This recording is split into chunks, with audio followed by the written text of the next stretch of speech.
जय हिंद साथियों, आप सभी दोस्तों का एचडीए परिवार पर हार्दिक स्वागत है। दोस्तों आज का हमारा टॉपिक बहुत ही इंपॉर्टेंट है।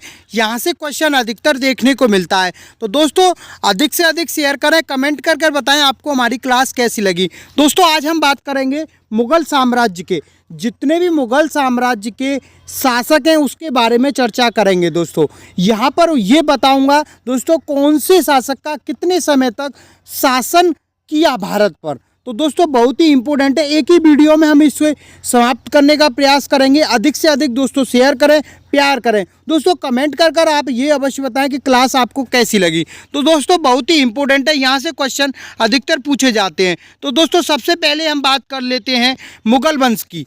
दोस्तों 1526 में बाबर भारत आता है और मुगल वंश की नींव रखता है। दोस्तों कभी कभी क्वेश्चन पूछ लेता है कि मुगल वंश की नींव किस शासक ने रखी थी, तो दोस्तों बाबर ने रखी थी। दोस्तों किसका समय जो काल है 1526 से लेके 30 तक, लगभग 4 वर्ष इसने भारत पर शासन किया। बहुत ही इंपॉर्टेंट है, यहाँ से क्वेश्चन दोस्तों अधिकतर देखने को मिलते हैं। दोस्तों ये इसकी इमेज है। तो दोस्तों यहाँ से क्वेश्चनों को जैसे जैसे आपके लिए बनते रहेंगे प्रत्येक टॉपिक वाइज। दोस्तों बहुत जल्दी मैं आपके लिए एक इम्पोर्टेंट क्लास लेके आऊँगा, जिसमें प्रत्येक शासक के जो मुगल वंश के शासक है उनसे जुड़े हुए प्रश्नों के बारे में चर्चा करूँगा। तो दोस्तों ये बाबर के बारे में मैंने बता दिया। फिर उसके बाद इसका ही बेटा शासक बनता है, उसका नाम था दोस्तों हुमायूं।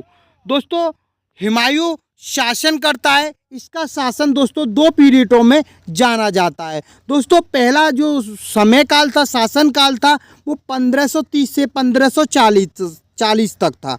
दोस्तों उसके बाद क्या होता है, शेर खान से यह युद्ध हार जाता है, उसके बाद यह भारत से भाग जाता है। फिर दोबारा 1555 में आता है ये, 1555 में, और लगभग 1 वर्ष तक शासन करता है। फिर उसके बाद क्या होता है दोस्तों, दोबारा भारत पर मुगल वंश का शासन प्रारंभ हो जाता है। तो दोस्तों हुमायूं का शासनकाल 2 पीरियडों में माना जाता है। पहला शासन लगभग 10 वर्ष किया था। कितने वर्ष दोस्तों? 10 वर्ष। उसके बाद 1 वर्ष किया था। दोस्तों उसके बाद फिर शासक बनता है इसका बेटा, जिसके बारे में आपने अधिकतर सुना होगा। दोस्तों अकबर शासन करता है। दोस्तों 1556 में यह शासक बनता है, 1605 तक लगभग 49 वर्ष इसने भारत पर शासन किया। दोस्तों इससे जुड़े हुए जितने भी प्रश्न अकबर को लेकर बनते हैं उसके बारे में भी हम चर्चा करेंगे। दोस्तों यहाँ से क्वेश्चन अधिकतर देखने को मिलते हैं। उसके बाद इसी का बेटा शासक बनता है, जिसका नाम था जहांगीर। दोस्तों इसका बचपन का नाम आपको कमेंट में बताना है कि उसका क्या नाम था।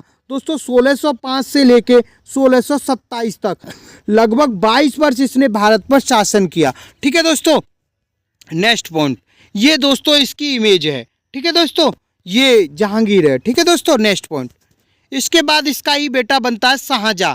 दोस्तों शाहजहां का जो समय काल है 1627 से लेके 58 तक, लगभग 31 वर्ष इसका शासन माना जाता है। ठीक है दोस्तों, नेक्स्ट पॉइंट, ये इसका फोटो है। दोस्तों बहुत ही इंपॉर्टेंट है। दोस्तों इस शासक के बारे में हम बहुत अच्छी तरह से जानते हैं, बच्चा जानता है दोस्तों, औरंगजेब। दोस्तों इसे भारत में मंदिर तोड़कर मस्जिद बनाने के लिए जाना जाता था। इसने अधिकतर जितने भी भारत के प्राचीन मंदिर थे उनको तोड़कर मस्जिदों का निर्माण कराया। दोस्तों इसका जो समय काल था 1658 से 1707 तक। दोस्तों यहाँ तक तो मुगल वंश प्रभावी रहा भारत पर। उसके बाद मुगल वंश का पतन प्रारंभ हुआ। ठीक है दोस्तों, यहाँ से चीज़ों को हम थोड़ा सा और समझने के लिए प्रयास करेंगे। ये औरंगजेब की इमेज है। दोस्तों इसे क्रूर शासक भी कहते थे। ठीक है दोस्तों, इसके बाद शासक बनता है मुगल वंश का बहादुर शाह प्रथम। 1700 माफ़ी चाहता हूँ दोस्तों, 1707 से लेके 1712 तक ये शासन रहता है। लगभग 5 वर्ष इसने भारत पर शासन किया। ठीक है दोस्तों, बहादुर शाह प्रथम ने। उसके बाद दोस्तों फिर मुगल वंश का जो शासन है वो प्रभावी नहीं रहा था। शासन तो मुगल वंश का ही था, पर लेकिन राजाओं का इतना प्रभाव नहीं था। जैसे बाबर, जहांगीर और तुम्हारे अकबर, औरंगजेब, इनका जो शासन प्रभावी रहा उस तरीके से इन शासकों का शासन प्रभावी नहीं रहा। उसके बाद जहांगीर शाह जो लगभग 1712 से लेके 1713 तक शासन करता है, लगभग 1 वर्ष। फर्रुखसियर बनता है 1713 से 1719 तक, लगभग 6 वर्ष शासन करता है। दोस्तों यहाँ से क्वेश्चनों को अधिकतर बताने का प्रयास करूंगा। दोस्तों क्या होता है बच्चे, क्या होता है, मुगल वंश के जो इंपोर्टेंट शासक होते हैं उन्हें याद कर लेते हैं, उनका शासन पीरियड याद कर लेते हैं, पर लेकिन एग्जामिनर आपको उन चीज़ों को नहीं देगा, क्योंकि बच्चे वो छोटी चीज़ों को हमेशा इग्नोर करते हैं। तो दोस्तों ये ऐसे शासक हैं, इनको कभी न कभी किसी न किसी परीक्षा में पूछा गया है। दोस्तों रफ़ी उर राजात दोस्तों 1719 से शासन करता है, लगभग 4 महीने इसने भारत में शासन किया। फिर उसके बाद बनता है दोस्तों रफ़ी उद्दौला, लगभग इसने दोस्तों 4 महीने शासन किया, 1719 से 1719 तक, लगभग 4। फिर नेक्स्ट ईयर बनता है लगभग कुछ दिन के लिए, कितने दिन के लिए, लगभग कुछ 1719 में ही। फिर उसके बाद दोस्तों मुगल वंश का जो शासक बनता है दोस्तों मोहम्मद इब्राहिम, दोस्तों ये भी कुछ समय के लिए शासक बना दोस्तों। फिर उसके बाद बनता है मोहम्मद शाह रोनस अख्तर, लगभग इसने 29 वर्ष भारत पर शासन किया, 1719 से 1748 तक इसने शासन किया। ठीक है दोस्तों, ये वो चीज़ें हैं दोस्तों अधिकतर परीक्षा में पूछने को मिल सकती हैं। अहमद शाह जिसने लगभग 6 वर्ष शासन किया, 48 से 54 तक। आलमगीर द्वितीय, इसने लगभग 5 वर्ष शासन किया, 1754 से 59 तक। दोस्तों बहुत ही इंपॉर्टेंट है, यहाँ से क्वेश्चनों को अधिकतर पूछ सकता है। ठीक है दोस्तों, शाह आलम द्वितीय, इसने लगभग 47 वर्ष शासन किया, कितने वर्ष, 47 वर्ष, 1759 से 1806 तक। अकबर द्वितीय ने लगभग 31 वर्ष, 1806 से 1837 तक।